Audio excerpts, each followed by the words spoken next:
This is the second part of the metabolism lecture. This is going to be much shorter, probably taking maybe 15-20 minutes of your time. We're just going to discuss the comparison, contrast between Addison's disease and Cushing's syndrome. So, with Addison's and Cushing's syndrome, it is a problem with the adrenal glands. So the adrenal glands are endocrine glands that are pyramid shaped, and they sit kind of like up on top of your kidneys. So the adrenal cortex secretes corticosteroids, and corticosteroids are essential to life.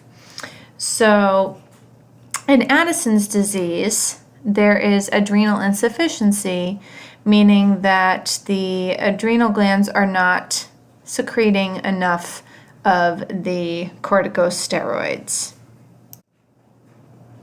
So sometimes the causes of Addison's disease could be related to autoimmune diseases.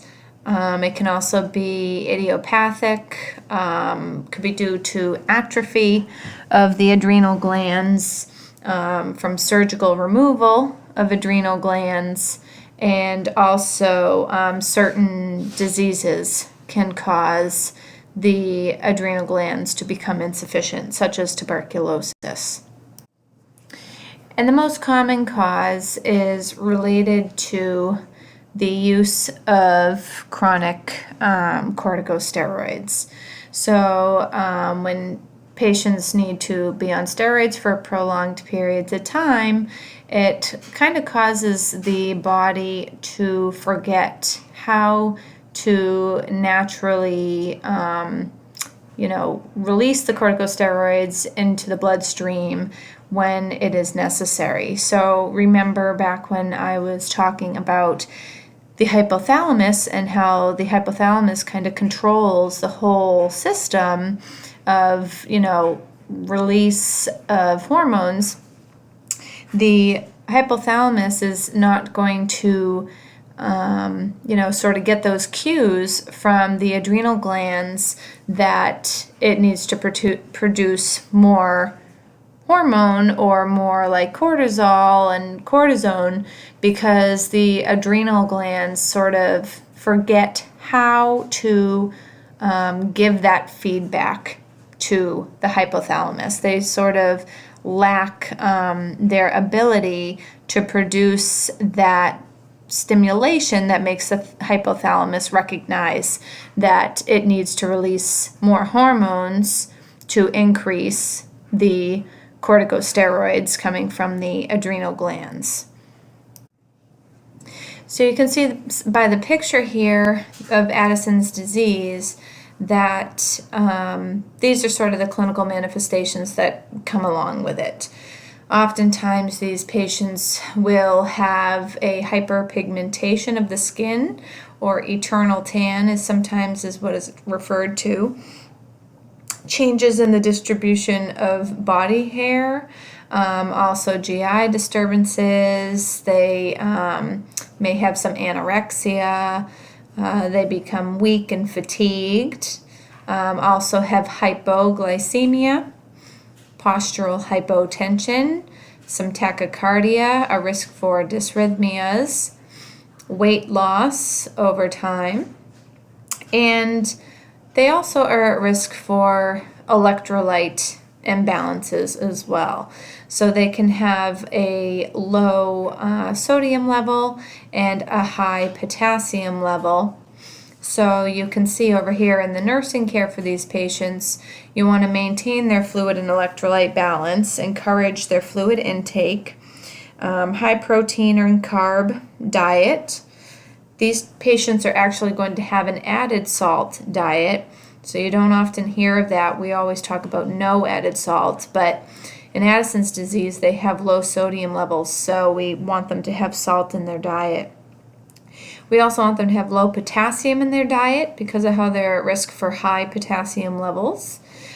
promote safety, fall risk precautions, because they're generally very weak and fatigued and are at risk for falls. Protect from infection.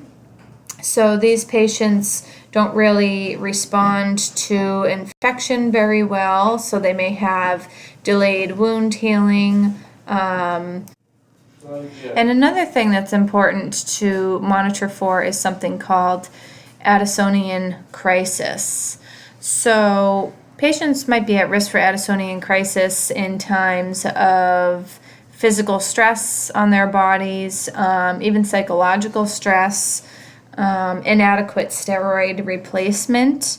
So signs and symptoms of adrenal crisis would be extreme fatigue. They would be dehydrated, which would cause them to have even further electrolyte imbalances. So they're going to be, possibly severely hyponatremic, severely hypoglycemic, have high potassium levels. And they may also end up with vascular collapse, which again just simply means that they have a decreased cardiac output. So they're going to have hypotension, which if left untreated could lead to shock and coma. So it's important to be able to recognize these signs and symptoms of Addisonian crisis. So treatment would be to give them IV fluid because they are dehydrated, monitor their neurological status, their ability to, carry out ADLs, how fatigued they are. Also administering IV hydrocortisone, which is also called Solu-Cortef, to sort of give back some of that corticosteroid to the body that it is lacking, and maintain bed rest.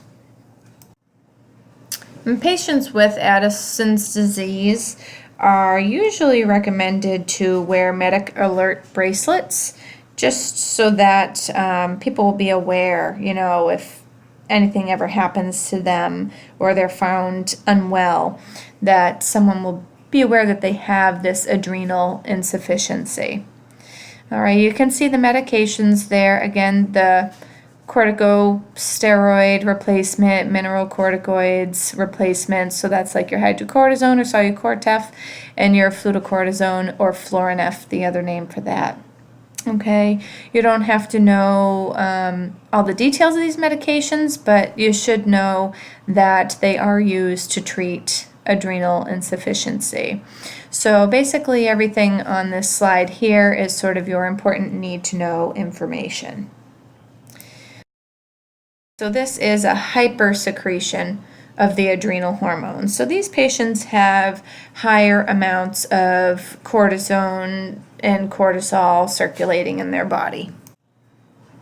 Some of the causes of the hypersecretion of the adrenal hormones could be related to corticosteroid medications that someone is on chronically. So maybe if it's like a patient who has asthma and they're chronically taking corticosteroids, then if it's too much, it could possibly lead to Cushing's syndrome. Other things that could possibly cause Cushing's syndrome would be problems with the pituitary gland. All right, so remember, thinking back, the hypothalamus is sort of like the master switchboard that tells the pituitary gland sort of how much hormone to release into the bloodstream to stimulate endocrine glands to make and secrete their hormones that are specific to the gland. So if there's a problem with the pituitary gland, for instance, a tumor or something, then they may have an increased release of adrenocorticotropic hormone, or ACTH. So when there's an increase in the adrenocorticotropic hormone, then the adrenal cortex increases its hormone production. Okay, so that means there's an increase in cortisone that is going to be secreted from the adrenal cortex of the adrenal glands. So sometimes people can have hyperplasia of the adrenal cortex, but that is more of a rare cause of Cushing's syndrome. But those are sort of like the main ones that I want you to know, is like the chronic use of corticosteroids, and then a possible problem with the pituitary gland, such as like a tumor. So with these patients, their clinical manifestations look like hyperglycemia. Okay, so they could be at risk for ketoacidosis. Personality changes. They have kind of classic signs and symptoms that you hear of often with Cushing's syndrome of a moon face. Okay, and there's also something called a buffalo hump or fat deposits on the back. Those are kind of two like really well-known ways to describe Cushing's syndrome clinical manifestations. Also CNS, central nervous system irritability, increased susceptibility to infection, because remember, increased steroid use puts you at risk for your immune system to malfunction, which puts you at higher risk for infection. They actually have sodium and fluid retention, so they are the opposite of Addison's disease. They tend to have high sodium levels, and they tend to have high glucose levels and low potassium levels. They can also have thin extremities, GI distress. With females, they may have hirsutism or amenorrhea, and with males, gynecomastia, thin skin, purple striae, bruises, petechiae, everything you see there. Cushing's syndrome patients have an increased blood volume, so that means that their blood pressure is going to also be elevated. So nursing care for these patients, you want to assist the client to achieve fluid electrolyte balances. So this includes like their sodium levels, their potassium, glucose, calcium, everything should be, a goal of within normal ranges for each of those. Their diet is recommended high protein, low carb, and low calorie. And you want these patients to have low sodium. So remember, Cushing's syndrome tend to have high sodium levels. So you want a low sodium diet. And Cushing's syndrome happens to have low potassium, so you want them to have added potassium diet, right? So you try to prevent the hypokalemia from happening. Monitor daily weights and I's and O's. They may end up with a fluid restriction. So remember, they tend to retain their fluid. They have increased blood volume, hypertension. So that's why fluid restriction may come into play for some of these patients. Promote safety, fall risk precautions. Also monitoring for fluid volume excess. Again, kind of goes hand in hand with the fluid restriction, fluid retention that they may have, sodium retention. And also monitor for slow wound healing in these patients as well, directly related to the corticosteroids delaying wound healing. So treatment for these patients kind of depends on what the cause of Cushing's syndrome is. So if they, are on chronic steroids for their asthma or, whatever, then the treatment in that case would be to try to decrease the dose to as low as possible and still be able to manage that comorbid disease. Also, if they have, hyperplasia of the adrenal glands, enlarged adrenal glands, and it's strictly caused by a malfunction of the adrenal gland itself, they can have adrenalectomy, so removal of the adrenal glands. There are also something called adrenal enzyme inhibitors. So you can see these here. I do not expect you to know all of these. I just want you to know that these do exist. Okay? So with these patients, it's really important to, monitor their electrolytes and monitor for their fluid retention, increase blood pressure and all of that, and monitor for signs and symptoms of infection, slow wound healing. So they are pretty similar, but they just have like Cushing's and Addisons, but they're sort of at the opposite end of the spectrum. So Addison's disease, you have certain things that you have to monitor for because of the adrenal insufficiency, and then Cushing's disease, you have hypersecretion of the adrenal glands hormones, so you have to monitor for some of the similar things such as like slow wound healing and risks for infection and things like that. So again, everything here on this slide sort of sums up everything that I do want you to be aware of for Cushing's syndrome.